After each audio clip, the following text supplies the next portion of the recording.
Mi gusta, compart y suscribit para apoyar a tu propia gente e idioma español. Dalton Crowe debería haber estado muerto al Amanecer. Qualquiera que sobreviviera a la frontera conoce la regla. No compartas cala con un hombre que leva pintura de guerra y plumas de aguila. No te sientes frente a él mientras el fuego crepita entre ustedes, observando como las sombras bailan en su rostro. Y definitivamente no lo dejas vivir cuando tienes la oportunidad de huir. Pero Dalton hizo las tres cosas. Lo cual no sabía era que el guerrero Apache, que estaba al bord de la luz de su fogata, no estaba allí para matarlo. Al menos no todavía. Y lo que ninguno de los dos sabía era que al amanecer, uno de ellos estaría sosteniendo la vida del otro en sus manos. Y la elección que tomaría sería la única cosa que ninguno podría deshacer. El frío que como un puño esa noche. No del tipo que mordía los dedos o empeñaba el aliento. Del tipo que se mecha dentro del pecho y apretaba hasta que los pulmones ardían con cada inhalación. Dalton había hecho campamento en una depresión poco profunda en la llanura abierta. Nada más que hierba congelada y oscuridad extendiéndose en todas direcciones. Había hecho el fuego pequeño al principio, solo lo suficiente para que sus manos no se entumecieran, pero a medida que la temperatura caía, lo alimentaba más. La supervivencia pesaba más que la precaución. Si alguien veía las llamas, que si fuera, moría congelado solo pecha peor que moría con compañía. No escuchó acercarse al Apache. Un momento, Dalton estaba solo con la voz crepitante del fuego. Al siguiente, una figura estaba a 4.5 metros de distancia, justo más allá del círculo de luz. Alto inmóvil, el tipo de quietud que hace tensa la columna por sabias que provenía de alguien que había aprendido a cazar hombres. La mano de Dalton se movió hacia el rifle apoyado contra su montura, pero se detuvo. El Apache no había desenfundado un arma. Solo estaba allí, observando. Dalton podía ver el contorno de un tocado ceremonial. Las largas plumas captaban la tenue luz del fuego. La pintura de guerra oscurecía el rostro del hombre con patrones que Dalton no podía descifrar. Su pecho estaba descubierto a pesar del frío. E incluso, desde esa distancia, Dalton podía ver el ascenso y descenso de una respiración fatigosa. El hombre estaba herido. La mandíbula de Dalton se tensó. Cada instinto le gritaba que tomara el rifle, que pusiera distancia entre ellos, que hiciera lo que cualquier hombre razonable haría cuando un guerrero Apache aparecía de la oscuridad helada. Pero algo lo detuvo. Quizás era la forma en que el hombre se balanceaba ligeramente sobre sus pies. Quizás era la forma en que su mano presionaba contra su costado, donde un líquido oscuro brillaba a la luz del fuego. O quizás era el simple hecho de que si este guerrero hubiera querido a Dalton muerto, y estaría desangrándose en la nieve. Ninguno de los dos se movió durante un largo momento. El fuego chisperoteó, enviando chispas en espiral hacia el cielo negro. El viento cortó la llanura con un gemido bajo. Entonces el Apache dio un paso adelante, solo uno. Sus ojos nunca dejaron el rostro de Dalton. Dalton no alcanzó el rifle. En cambio, se movió ligeramente a un lado, haciendo espacio cerca del fuego. No una invitación, no una bienvenida, solo un reconocimiento de que el frío era el verdadero enemigo esa noche. Y a este no le importaba el color de la piel de un hombre ni el idioma que hablaba. El Apache dio otro paso, luego otro. Cuando llegó al borde del fuego, se bajó lentamente al suelo, sus movimientos cuidadosos, controlados. Se sentó con las piernas cruzadas, la espalda recta, a pesar del dolor que Dalton podía ver grabado en las líneas alrededor de su boca. Se miraron el uno al otro a través de las llamas. El fuego crepitaba entre ellos como una cosa viva, proyectando sombras cambiantes en ambos rostros. Dalton estudió al hombre cuidadosamente, quizás de unos 40 años. Cicatrices entrecruzaban su pecho y brazos, viejas heridas, del tipo que solo sobrevivía si eras fuerte y afortunado. Sus ojos eran oscuros, inescrutables, pero contenían algo que Dalton reconoció. No odio, ni siquiera hostilidad, solo agotamiento. El tipo profundo que vin de carga demasiado durante demasiado tiempo. La mano del guerrero permanecía presionada contra su costado. La sangre se filtraba entre sus dedos, oscura y lenta, pero no habló, no pidió ayuda, solo se sentó allí respirando. Su mirada fija en Dalton como esperando algo. Dalton rompió el contacto visual prime, mirando al fuego. Su mente corría con preguntas que no podía hacer y no quería responder. ¿Por qué estaba este hombre solo? ¿Dónde estaban los demás? ¿Qué estaba haciendo aquí afuera, en el frío asesino? Un sonido rompió el silencio, suave, casi imperceptible, proveniente de algún lugar detrás del Apache, más profundo en la oscuridad. Todo el cuerpo del guerrero se tensó. Su mano se movió hacia la lanza que yacía sobre su regazo. Un arma que Dalton no había notado hasta ahora. Del tipo decorada con plumas y tiras de cuero. Del tipo que significaba algo más que solo una herramienta para cazar. La mano de Dalton se deslizó hacia su rifle de nuevo. Pero el Apache no se levantó, no se dio la vuelta. Solo se sentó allí, sus dedos apretados alrededor de la lanza, sus ojos fijos en Dalton. Y en ese momento, Dalton entendió algo que hizo, que su sangre se enfriara más de lo que el aire nocturno jamás podría. El Apache no estaba solo. Alguien más estaba allí, afuera en la oscuridad. Alguien a quien este guerrero estaba protegiendo. El fuego crepitó, el viento olo, y ningún hombre se movió, atrapados en un silencio que se sentía como la respiración contenida antes de un grito. El sonido llegó de nuevo, más suave esta vez, pero inconfundible, un gemido, débil y frágil, levado por el viento desde algún lugar más allá de la luz del fuego. El pecho de Dalton se tensó. Ese no era el sonido de un guerrero preparando una emboscada. Era el sonido de algo pequeño, algo lastimado. Los nudillos del Apache se pusieron blancos alrededor del estado de la lanza. Sus ojos nunca dejaron el rostro de Dalton, pero ahora había algo diferente en ellos. No amenaza, miedo. El tipo de miedo que vinda tener algo precioso que perder. Dalton lo entendió inmediatamente. De la manera en que cualquier hombre que alguna vez había amado algo lo entendía. Este guerrero no estaba aquí para matar. Estaba aquí para sobrevivir. Y no estaba solo porque hubiera traído refuerzos. Estaba solo porque estaba protegiendo a alguien que no podía protegerse a sí mismo. El guerrero se movió ligeramente, inclinando su cuerpo como para bloquear la vista de Dalton de la oscuridad detrás de él. El movimiento era sutil pero deliberado. Lo que fuera o quinquiera que estuviera allí afuera, no quería que Dalton se acercara. Dalton levantó las manos lentamente, con las palmas hacia afuera. No rendición, solo un gesto que decía que entendía el límite. El fuego era terreno común. Todo lo demás más allá le pertenecía al Apache. Los hombros del guerrero se relajaron una fracción. No confianza, solo reconocimiento. Se sentaron así durante un largo tiempo. El único sonido era el crepito de la madera quemándose, y el bajo olido del viento a través de la llanura congelada. Dalton alimentó el fuego cuidadosamente, manteniéndolo lo suficientemente fuerte para mantener a raya el frío, pero no tan grande que consumiera su suministro de leña antes del amanecer. Cada movimiento era lento, deliberado, diseñado para comunicar que no estaba alcanzando un arma.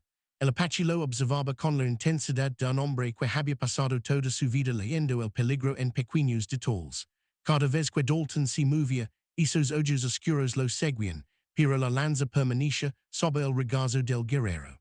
No levantada, no apuntada, solo lista. Dalton se encontró estudiando la herida del hombre. La sangre se había ralentizado a un ritmo oscuro, pero no se había detenido. La lesión era grave. Lo suficientemente grave como para que, sin tratamiento, la infección se instalara para mañana, quizás antes en este frío. Pero el guerrero no hizo ningún movimiento por atenderla. Solo se sentó allí, respirando a través de lo que debía ser un dolor considerable. Su atención dividida entre Dalton y lo que se yaciera en la oscuridad detrás de él. Otro sonido floto desde las sombras, más calado esta vez, un suave celoso entrecortado que hablaba de agotamiento y frío. La mandíbula del Apache se tensó. Su mano se movió hacia una bolsa en su cinturón, los dedos rozando el cuero como comprobando que algo todavía estaba allí. Luego su mirada se desvió brevemente hacia la oscuridad antes de volver a fijarse en Dalton. Esa sola mirada le dijo a Dalton todo lo que necesitaba saber. Quinquiera que estuviera allí afuera estaba en peor estado que el guerrero. Y este hombre, este enemigo que debería haber estado tratando de matarlo. Estaba atrapado entre dos elecciones imposibles. Atender al herido en la oscuridad o mantener la vigilancia sobre el hombre blanco armado en su fuego. Dalton tomó una decisión que una parte de él sabía que era una locura. Alcanzó lentamente su cantimplora, el movimiento exagerado y obvio. El Apache se tensó, la lanza se movió ligeramente, pero Dalton solo sostuvo la cantimplora donde pudiera verse, luego la dejó en el suelo entre ellos. No lo suficientemente cerca para que el guerrero la tomara fácilmente, pero lo suficientemente cerca para que la ofta fuera clara. Agua para quien la necesitara. El Apache miró fijamente la cantimplora por un largo momento. Su expresión no cambió, pero algo parpadeó en sus ojos. Calculó, sospecha, y debajo de todo, algo que podría haber sido desesperación. No la alcanza. Todavía no, pero tampoco la rechazo. El viento aumentó, enviando chispas en espiral hacia el cielo negro. La temperatura seguía bajando. Dalton podía sentirlo en la forma en que su respiración se hacía más corta, en como le dolían los dedos a pesar de estar cerca del fuego. A la afuera en la oscuridad, más allá del calor de las llamas, sería brutal, mortal para alguien ya débil. Los ojos del guerrero se movieron de la cantimplora al rostro de Dalton, buscando algo, alguna señal de engaño, alguna pista de la trampa que claramente esperaba. Pero Dalton solo se sentó allí, con las manos visibles, el rifle todavía apiado y intacto contra su montura. Y entonces, tan silenciosamente que Dalton casi se lo perdió, el Apache pronunció una palabra. Su voz era áspera, enronquecida por el frío y el dolor. Un nombre quizás una súplica. Dalton no podía distinguir cuál. La palabra flotó en el aire congelado entre ellos. No en inglés, ni en ningún idioma que Dalton reconociera, pero el peso de ella era universal. Era el sonido que un hombre hacía cuando algo que amaba se le escapaba entre los dedos. La mirada del Apache pasó más allá de Dalton hacia la oscuridad detrás de él. Por primera vez desde que había aparecido, su atención no estaba completamente en el hombre blanco en su fuego. Ese cambio de enfoque le dijo a Dalton más de lo que las palabras podrían. Quinquiera que estuviera allí afuera acababa de empeorar. El guerrero se levantó lentamente, el dolor grabado en su rostro mientras el movimiento terrible de su herida. Mantuvo la lanza en una mano, pero ya no la levantaba como arma. Era una muleta, algo en lo que apoyarse mientras se ponía de pie. Su otra mano presionaba contra su costado, los dedos oscuros, con sangre que parecía negra la luz del fuego. Dio un paso hacia atrás hacia la oscuridad, luego otro. Sus ojos permanecieron en Dalton, observando cualquier movimiento repentino, pero ahora había algo diferente en ellos, no agresión, urgencia. Dalton permaneció sentado. Podría haber tomado el rifle. Podría haber terminado con esto mientras el hombre le daba la espalda. Pero algo lo mantuvo congelado en su lugar, observando como el guerrero Apache retrocedía del calor del fuego y desaparecía en las sombras más allá. La oscuridad lo trajo por completo. Por un momento, solo hubo silencio. Entonces Dalton escuchó voces, bajas, urgentes, los tonos ásperos del guerrero mezclados con algo más alto, más joven, un niño. Las manos de Dalton se apretaron en puños. La comprensión lo golpeó como un golpe físico. a la fura, en el frío asesino, más allá del alcance del cala del fuego, había un niño. Y el guerrero, el enemigo al quella habían dicho, toda su vida quella corteria el culo sin dudarlo, estaba tratando de mantener vivo ese niño. Escucha movimiento, el suave crujido de tela, una pequeña tus débil quejizo, que su pecho si tensar con un reconocimiento. Había escuchado ese sonido antes. 6 años, cuando su propia hija se había enfermado durante un invierno duro, el sonido de los pulmones luchando contra el frío y la enfermedad, librando una batalla que podrían no ganar. El Apache emergió de la oscuridad, y esta vez no estaba solo. En sus brazos, envuelta en una manta que parecía demasiado delgada para este clima, había una pequeña figura, una niña, quizás de 6 o 7 años. Su rostro era apenas visible debajo de la manta, pero Dalton podía ver sus ojos, grandes, oscuros y vidriosos por la fiebre. El guerrero la cargaba con cuidado. Cada paso medido a pesar de su propia herida. Cuando ligó al fuego, se bajó al suelo con un esfuerzo visible, manteniendo a la niña acurrucada contra su pecho. Cambió de posición, inclinando su cuerpo para que la niña estuviera más cerca de las llamas mientras él se quedaba entre ella y Dalton. La niña temblaba a pesar de la manta y el cala. Su respiración era superficial, rápida, cuando tosió de nuevo, todo el cuerpo del guerrero se tensó, su mano moviéndose para alisar el cabello alejándolo de su frente ardiente. Dalton observó el gesto. Era tan familiar que dolía. Así era como él tocaba a su hija cuando la fiebre se apoderaba de su pequeño cuerpo. Ese era el movimiento de un padre que haría cualquier cosa para quitar el dolor a su hija. Pero su hija no había sobrevivido a ese invierno. Y al mirar a esta niña, a la forma en que su respiración venía en jadios cortos y laboriosos, Dalton supo que él estaba caminando por el mismo bord por el que había caminado su hija, el bord entre la vida y lo que viniera después. El guerrero levantó la vista, encontrando los ojos de Dalton a través del fuego. Y por primera vez, Dalton vio más allá de la pintura de guerra y las plumas ceremoniales. Vio un hombre aterrorizado, un hombre que veía algo precioso escaparse y no tenía forma de detenerlo. La cantimplora todavía estaba en el suelo entre ellos. El guerrero la miró, luego de nuevo a Dalton. Su mandíbula se movió como si estuviera librando alguna batalla interna. Orgullo versus necesidad, odio versus amor. Finalmente, lentamente, alcanzó la cantimplora. Sus movimientos eran cuidadosos, esperando que Dalton se la arrebatara, o algo peor, pero Dalton no se movió. Solo observó mientras el guerrero destapaba la cantimplora y la levantaba a los labios de la niña. Ella bebió débilmente, la parte del agua la corría por la barbilla, pero algo bajo. Los hombros del guerrero se hundieron con algo que podría haber sido alivio. Cuando miró a Dalton de nuevo, había una pregunta en sus ojos, no pronunciada, no en ningún idioma, pero clara como la luz del día.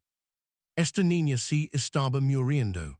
Y a pesar de todo, a pesar de la historia de sangre entre sus pueblos, a pesar de que deberían ser enemigos, estaba pidiendo ayuda. La mente de Dalton se aceleró. Tenía suministros en su alforja, no mucho. Un poco de carne seca, una manta de repuesto, hierbas que su esposa había empacado antes de dejar este mundo, las del tipo para bajar fibras y aliviar la respiración. Cosas que podrían marcar la diferencia, pero darles significaba más que solo compartir agua, significaba elegir un bando. Significaba ponerse del lado de un guerrero, Apache contra su propia gente, y si alguien se enteraba, habría consecuencias que no podía imaginar. La niña tosió de nuevo, su pequeño cuerpo temblando con el esfuerzo.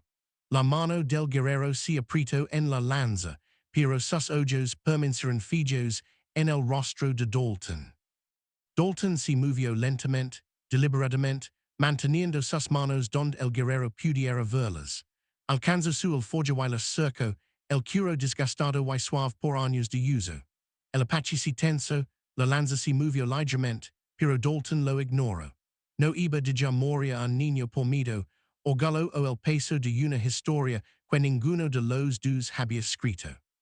Encontró el pequeño paño de tela que su esposa había empacado. Milanrama seca para la fibra, corteza de sauce para el dólar, hirabas que nunca pensó que usaría de nuevo después de que su hija muriera. Sus dedos vacilaron sobre la tela, los recuerdos inundándolo. La sensación de la frente ardiente de su hija, el sonido de su respiración laboriosa, el vacío hueco que siguió cuando la respiración se detuvo. Empujó los recuerdos hacia abajo y sacó una segunda manta de su mochila, de lana gruesa, hecha para inviernos de montaña. Sostuvo ambos objetos donde el guerrero pudiera verlos claramente, luego los dejó en el suelo al lado de la cantimplora. No lo suficientemente cerca como para ser una amenaza, solo lo suficiente como para ser una oferta. El Apache miró fijamente los objetos. Su mandíbula se movió, los músculos tensandos bajo la pintura de guerra. Dalton podía ver la batalla desarrollándose detrás de esos ojos oscuros. Aceptar ayuda de un hombre blanco significaba algo. Significaba duda. Significaba debilidad. Significaba reconocer que quizás las líneas entre enemigo y aliado no eran tan claras como la sangre y la historia les habían enseñado a creer. Pero la niña tosió de nuevo y la decisión estaba tomada. El guerrero alcanzó a través del espacio entre ellos y tomó la manta primero. Lo envolvió alrededor de la niña con cuidado, meciendo los bordes alrededor de su pequeño cuerpo. Estaba tan delgada bajo la tela, demasiado delgada, del tipo de delgadez que vin de no tener suficiente comida durante demasiado tiempo. Luego tomó el paño de hirabas. Sus dedos tocaron brevemente los de Dalton al hacerlo, y ambos hombres se quedaron inmóviles. Fue apenas un contacto, solo piel contra piel durante medio latido, pero se sintió como cruzar un umbral que no se podía volver a cruzar. El guerrero se retiró, examinando las hirabas con ojos expertos. Las reconoció, por supuesto que sí. Su gente había estado usando estas plantas mucho antes de que los hombres blancos llegaran con sus carretas y sus reclamos sobre tierras que nunca habían sido suyas para tomar. Aplastó un poco de la milanrama entre sus dedos, el ola eca cortando a través del humo, luego la mezcló con agua de la cantimplora. Hizo que la mezcla pasara por los labios de la niña, hablando suavemente en su propio idioma. Palabras que Dalton no podía entender, pero que reconoció de todos modos. El lenguaje universal d'un padre reconfortando a un hijo enfermo. Promesas de que todo estaría mejor. Mentiras dichas con amor, porque a veces la esperanza era todo lo que tenías para ofrecer. La niña tragó débilmente. Sus párpados se abrieron por un momento, enfocándose en el rostro del guerrero. Dijo algo en su idioma, su voz apenas audible. La expresión del guerrero se quebró por solo un instante, un dolor crudo distilando en sus rasgos antes de volver a controlarlo. Dalton alimentó el fuego, dando al hombre privacidad para cualquier momento que estuvieran compartiendo. Añadió leña con cuidado, hachando las llamas más altas. El frío seguía bajando, el tipo de frío que mataba sin piedad. Pero al menos aquí, dentro de este pequeño círculo de luz y calor, tenían una oportunidad. Cuando levantó la vista, el guerrero lo estaba observando de nuevo, pero algo había cambiado. La hostilidad todavía estaba allí. Probablemente siempre estaría allí, talada demasiado profundo por demasiados años de conflicto. Pero debajo, algo más había surgido. No amistad, ni siquiera confianza, solo reconocimiento. Dos hombres que ambos sabían lo que significaba ver a alguien que amabas escapas. El guerrero habló de nuevo, su voz áspera. Esta vez se señaló a sí mismo, luego dijo claramente, Curak, un nombre, estaba ofreciendo su nombre. Dalton sintió el peso del gesto. Los nombres tenían poder. Dar tu nombre a un enemigo significaba hacerlo humano. significaba reconoce que tal vez, solo tal vez, no eran tan diferentes como necesitabas que fueran. Puso su mano contra su propio pecho. Dalton. Curac asintió lentamente. Luego miró a la niña en sus brazos. Y cuando sus ojos se alzaron de nuevo hacia el rostro de Dalton, había una pregunta en ellos. Una que Dalton reconoció porque él mismo se la había hecho una vez a un médico que no podía responder. Vivirá. Dalton abrió la boca para responder, pero se detuvo porque escuchó algo que le heló la sangre. En la distancia, débil pero inconfundible, ligó el sonido de caballos. Múltiples caballos moviéndose rápido a través de la llanura congelada, acercándose al fuego. Curac también lo escuchó. Todo su cuerpo se puso rígido, su mano apretándose en la lanza. La niña sintió su tensión y gimió suavemente. Él la acercó más, sus ojos clavados en la oscuridad más allá de la luz del fuego. La mente de Dalton se aceleró. Jainits de noche en este frío significaban problemas. O colonos buscando Apache perdidos, o partidas de casa Apache buscando a los suyos. En cualquier caso, encontrar a un hombre blanco y un guerrero compartiendo un fuego terminaría en sangre. Curac empezó a levantarse, el dolor distilando en su rostro mientras el movimiento terrible de su herida.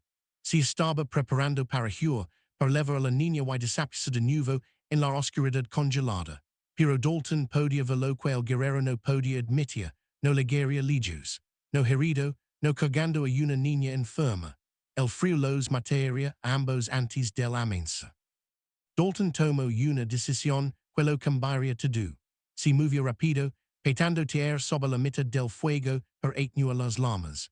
No lo suficiente para extinguirlo, necesitaban el calor, pero suficiente para hacerlo menos visible a la distancia. Luego agarró su abrigo de repuesto de la alforja y se lo lanzó a Curac. El guerrero lo atrapó por refugio, la confusión cruzando sus rasgos. Dalton hizo gestos urgentes, señalando el tecado, las plumas de guerra, la pintura, todo lo que marcaba a Curac como Apache. Luego señaló la oscuridad más allá del pequeño círculo de luz del fuego. Escondite. Los ojos de Curac se estrecharon. Entendía lo que Dalton estaba ofreciendo, pero entender no significaba aceptar. Esto era una trampa.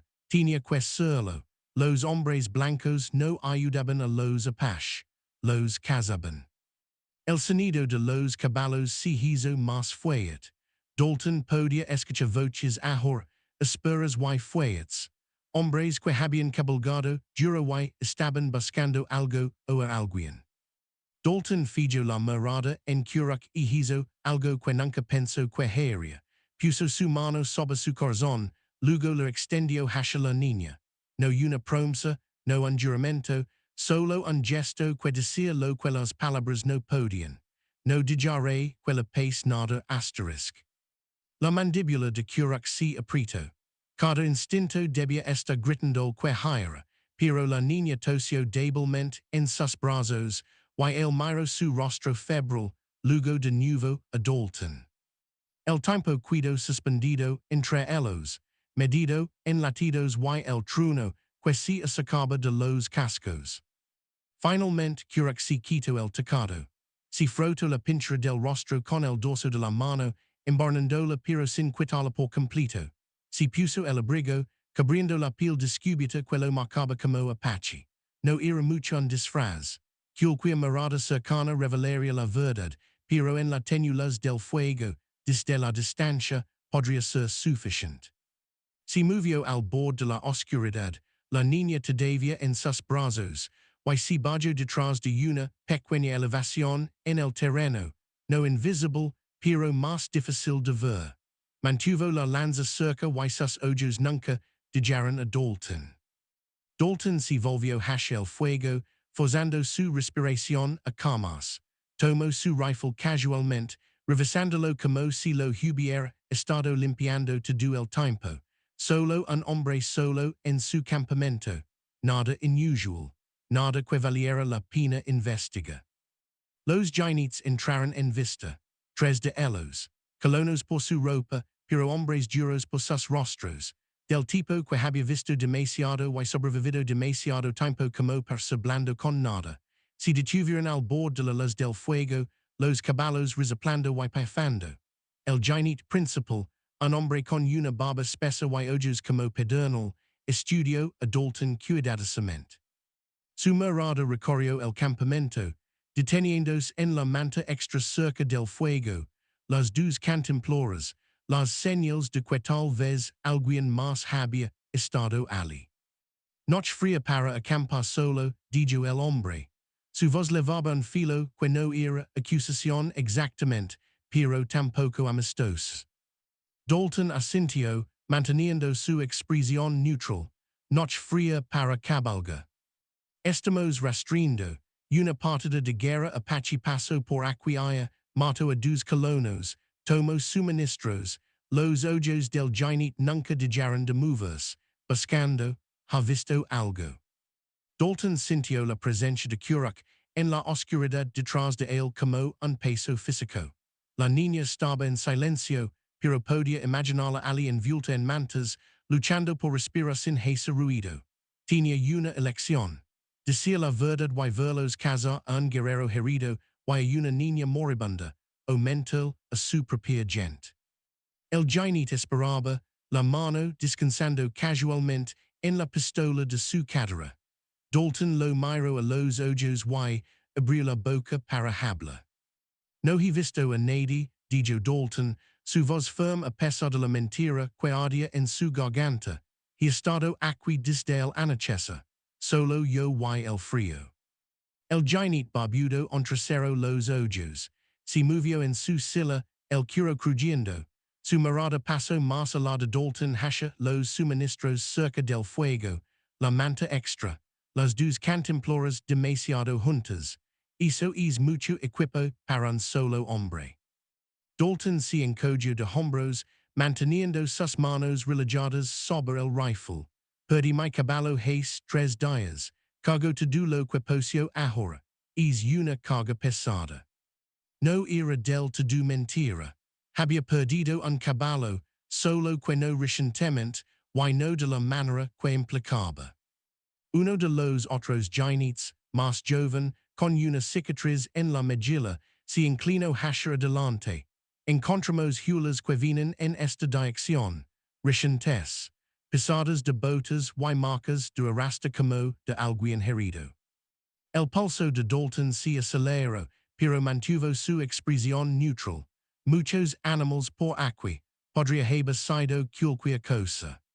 El hombre barbudo no estaba convencido. Se bajó del caballo, sus botas crujiendo en el suelo congelado. Camino hacia el fuego lentamente, deliberadamente, su mano nunca dejando su pistola. Sus ojos recorrieron el campamento con la atención practicada de alguien que había rastreado hombres antes. Se detuvo al borde de la luz del fuego, lo suficientemente cerca como para que Dalton pudiera ver la esqueza en su barba, las líneas duras alrededor de sus ojos. Lo suficientemente cerca como para que si Kuruk se movía en la oscuridad, este hombre lo waria. Sablo que les pasó a los colonos que esos Apache mataron, la voz del ginete era tranquila ahora, peligrosa, no eran soldados, ni siquiera estaban armados, solo un granjero y su esposa tratando de hacer crecer algo en este territorio sin dioses. Los Apache los dejaron hechos pedazos. Dalton no dijo nada.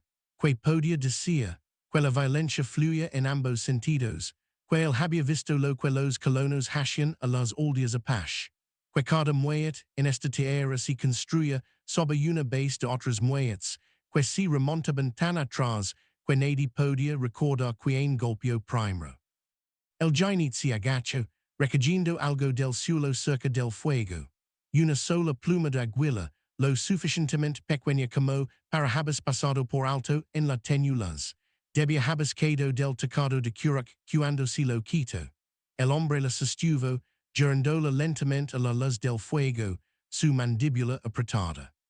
Encontró esto, La recigi como a una milla de aqui, dijo Dalton antes de que el hombre pudiera hablar, supuse que seria de algún pájaro, no le di mucha importancia. La mentira vino más fácil esta vez, o tal vez simplemente se sintió más necesaria. El ginete estudió la pluma, luego a Dalton, luego la oscuridad más allá del fuego. Durante un largo momento, nadie se movió. El viento oló a través de la llanura, y Dalton podía sentir la presencia de Kerouac en las sombras como una respiración contenida. Finalmente, el hombre barbudo dijo que la pluma al fuego se encendió inmediatamente, rizendos y ennegreciéndose. Si vi algo, hay hombres en el pueblo que pagarán por información. Buen dinero para cualquiera que ayude a rastrear esa partida de guerra. Dalton asintió, lo recordaré. El ginete volvió a su caballo, montando en la silla con facilidad practicada. Pero antes de alejarse, miró a Dalton una vez más. Es un hombre decente, pero por aquí, los hombres decentes mueren tan fácil como los malos. Quizás más fácil si no tienen cuidado con la compañía que eligen. No era exactamente una amenaza, pero tampoco un consejo amistoso.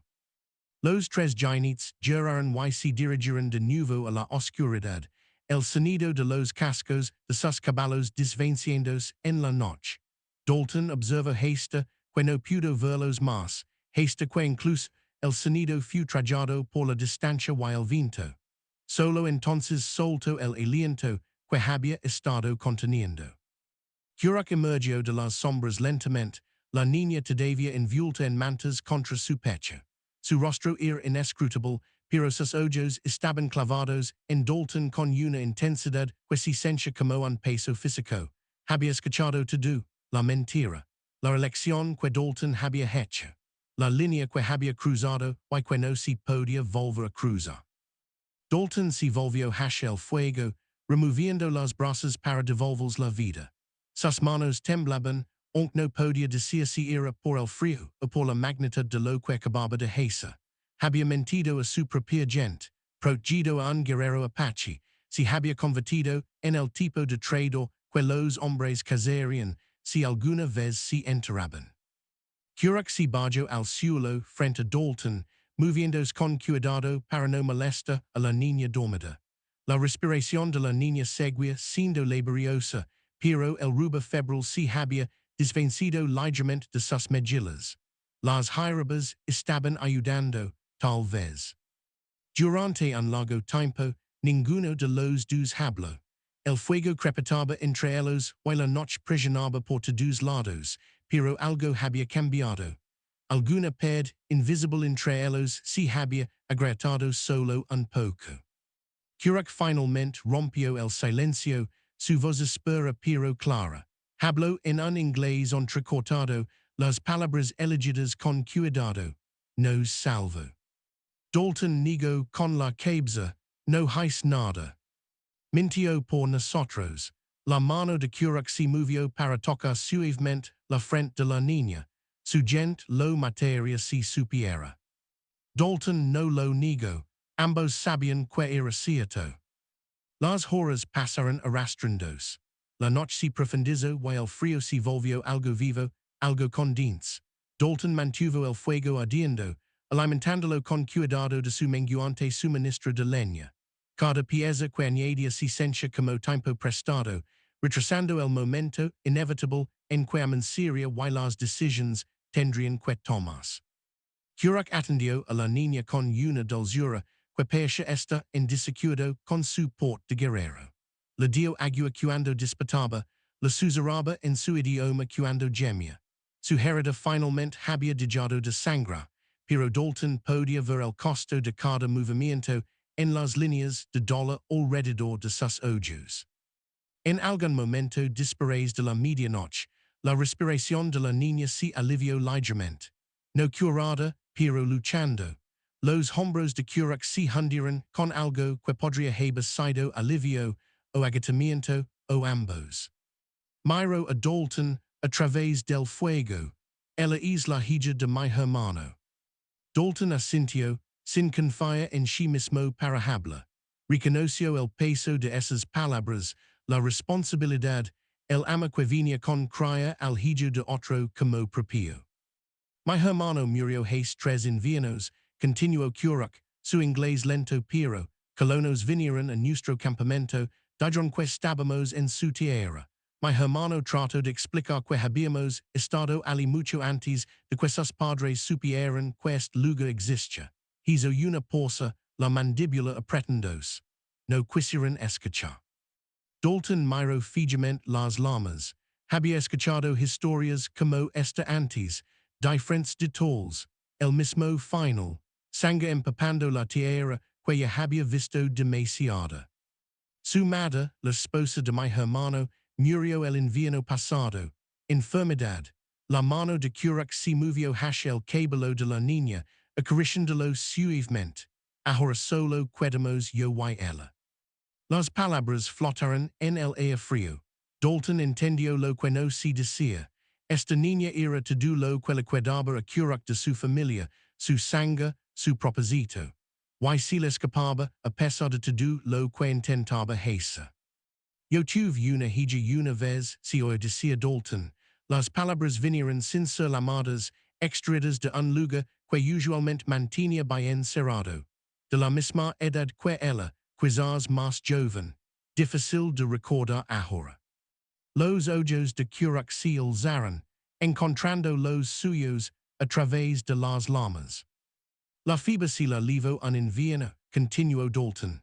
Su voz era plana, sin emoción, porque esa era la única manera de hablar de ello sin mi esposa no pudo soportarlo. El espacio vacío donde nuestra hija debería haber estado. Si fue en primavera, no la he visto desde entonces. El fuego crepitó, el viento gemía a través de la llanura. Las hierbas, dijo Curach tranquilamente, las que nos dio, irán para su hija. Dalton asintió, nunca pude obligarme a tirarlas, seguí pensando que quizás serían útiles algún día. Si río, un sonido amargo, no pensé que sería así. Curach lo estudió por un largo momento. Luego hizo algo inesperado. Metió la mano en la bolsa de su cinturón y sacó un pequeño objeto, sosteniéndolo para que Dalton pudiera verlo. Un caballo de madera talado, no más grande que el pulgar de un hombre. La artesanía era notable. Cada detalle preciso a pesar del tamaño minúsculo. Mi hermano hizo esto, dijo Curach, para su hija antes de morir. Siempre lo llevo para recordar. Lo sostuvo un momento más, luego lo colocó cuidadosamente en el suelo entre ellos. No una ofrenda, no un regalo, solo un reconocimiento. Dos hombres que ambos llevaban fantasmas. Dalton miró el pequeño caballo, luego de nuevo a Curach. Algo pasó entre ellos en ese momento. No perdón. Las cosas que sus pueblos se habían hecho eran demasiado vastas, demasiado sangrientas para eso. Pero reconocimiento. La comprensión de que el dólar era dólar, sin importar el idioma que hablaras o el color de tu piel. El cielo hacia el este empezaba a aclararse, apenas, no el amanecer todavía, pero la promesa de él.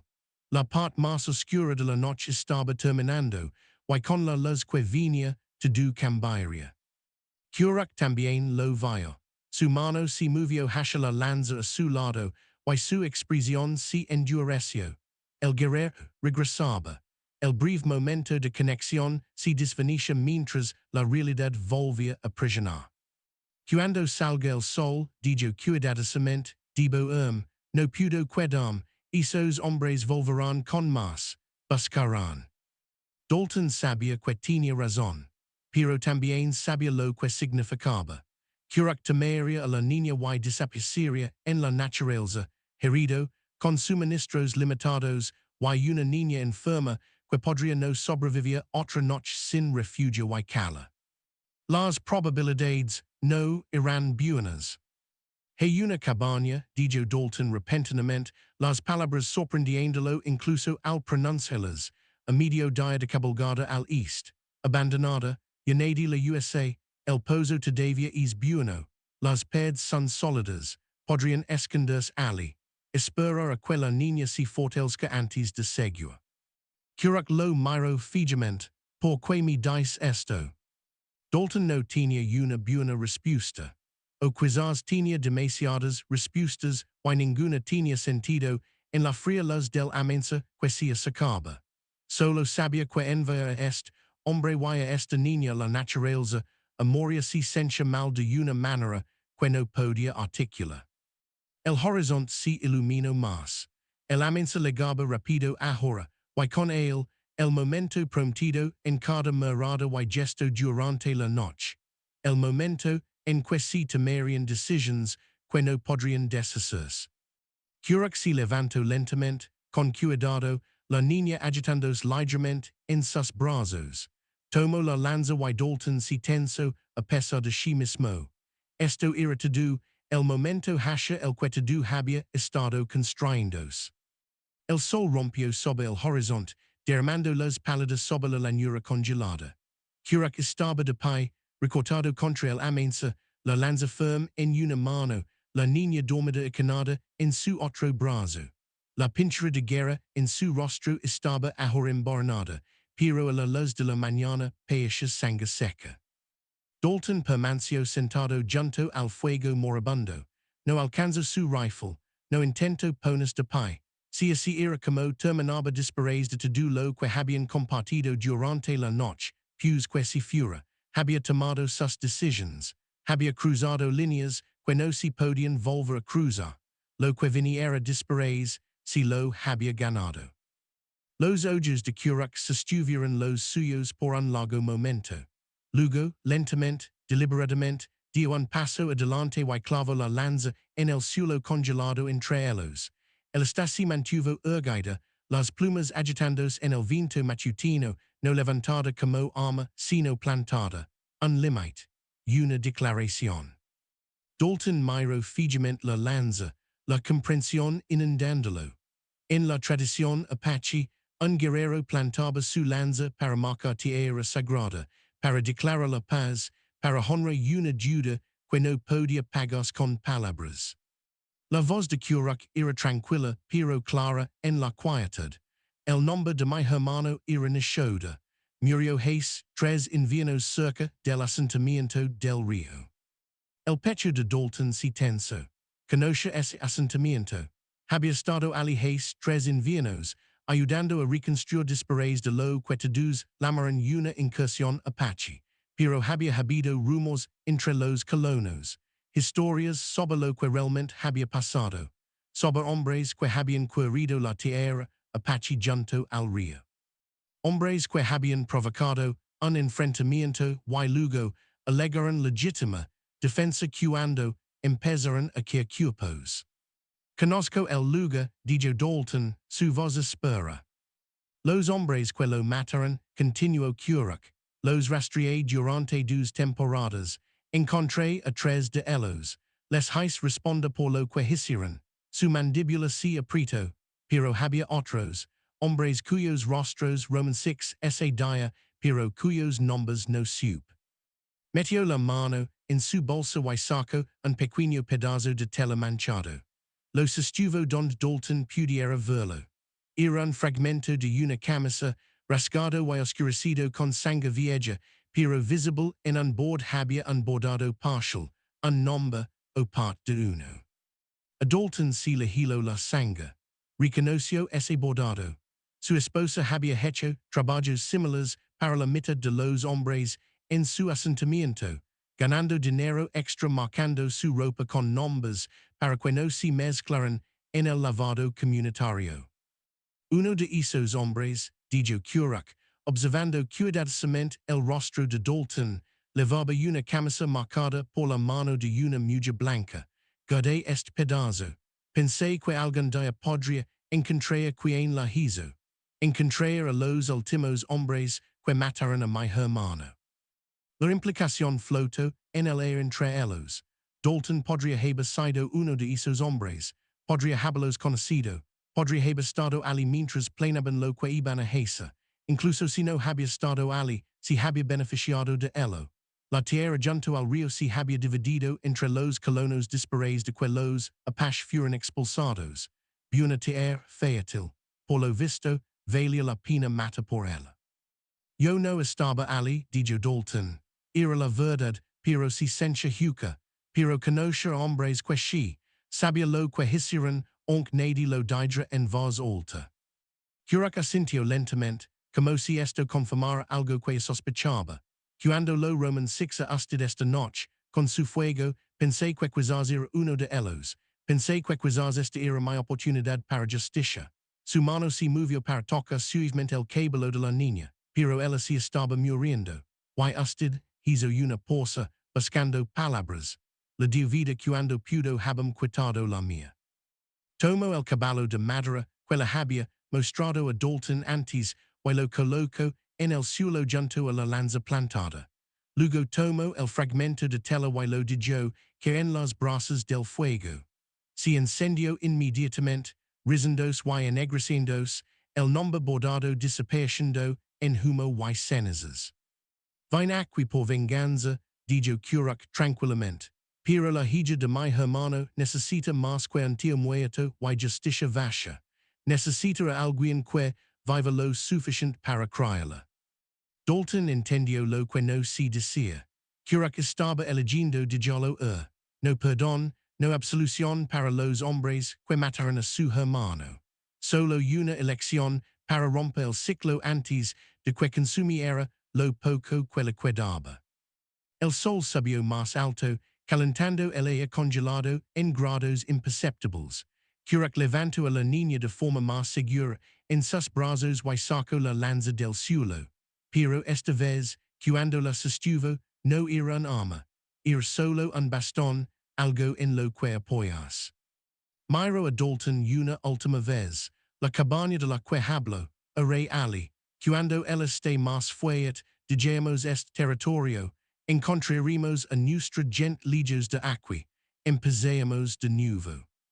Dalton asintió, hay un arroyo como a 2 millas antes de lega, sigalo hacia el east, no pude perderse la cabaña. Curac se giró para luego se detuvo.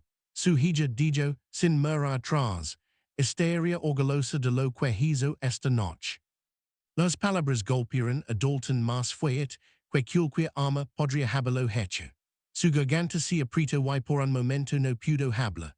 Para cuando encontró su voz, Curac ya se alejaba caminando, una figura oscura contra la llanura blanca, la pequeña forma de la niña visible en sus brazos. Dalton observó hasta que desaparecieron tras una elevación en la tierra. Luego se puso de pie y pateó tierra sobre los restos del fuego, esparciendo las cenizas. Caballo de madera todavía yace en el suelo donde Curac lo había dejado. Dalton lo recogió, dando vuelta en sus manos. Un trabajo tan preciso, tanto cuidado. Lo deslizó en su bolsillo y giró su propio caballo hacia el este, hacia el asentamiento. Hacia gente que nunca entendería lo que había pasado aquella fura, hacia una vida que se sentiría diferente ahora, marcada por una elección de la que nunca podría hablar. El sol estaba completamente arriba ahora, brillante y frío, y Dalton Crowe cabalgó hacia él, cargando un secreto que moriría con él. Si disfrutaste esta historia, haz clic en el video, en tu pantalla ahora, para ver otro relato poderoso de la frontera, donde el valor y las elecciones imposibles lo cambian todo. No olvides suscribirte y considera dejar un super chat para ayudarnos a traer más historias como esta.